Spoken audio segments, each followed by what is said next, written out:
Stephen A. Smith, you said something. You said there's something about being in shape and then game shape. And then playoff shape is another type of shape.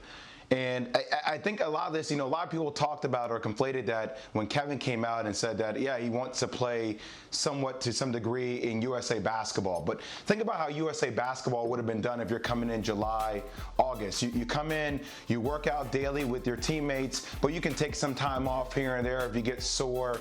And then you start to go through USA Basketball and you play in the Olympics. You can still cater that schedule over a certain course of time where you can get your rest in between, or maybe take a game off here or there because you have such a heightened level of teammates that can take you through that stratosphere to help you achieve your ultimate goal by winning a gold medal.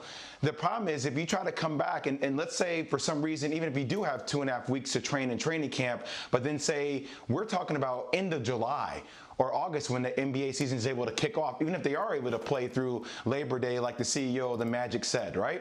If they're able to do that, the condensed time schedule that you go right into playoffs and the amount of times that you have to play in that short amount of time, that's conducive to you potentially getting injured again when you're trying to play out playoff caliber endurance, not just regular season, not just basketball shape. You know what that is, Stephen A. Smith. I heard you preaching the sermon. It's next level. Then you do that without Kyrie. The amount of load that you would have to carry offensively would be to a different degree. So Kevin's going to do what Kevin wants to do. Max, you're exactly right.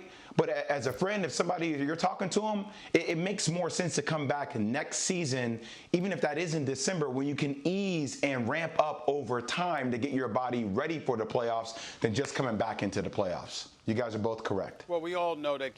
We all know. I mean, saying Kevin Durant's going to do what he wants to do is like saying, the sky is blue. We know that, and he's hard-headed. He's going to do what he wants to do. We don't know what he wants to do. I haven't spoken to him, so it remains to be seen. But I think the other element that we can't forget as well, last time I checked, coaching is very important. Kenny Atkinson is gone. Jacques Vaughn is in for the time being. Now, granted, he only coached 2 games, and he won both of the games that he coached.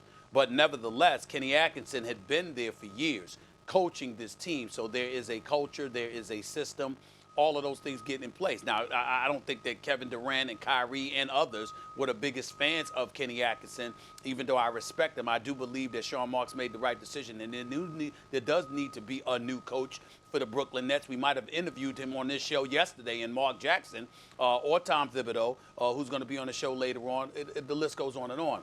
But in the end, what it comes down to is it's not just getting in shape. It's not just getting in game shape. It's not just getting in playoff shape.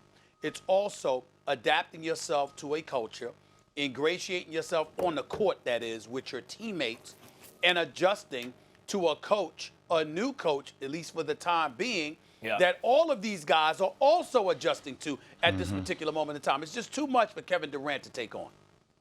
I think that's a very good point. And Atkinson is a good coach. Like, you think about what happened in this past season, the defense was a problem. Then they suffered a lot of injuries, and they made up for it with improved defense.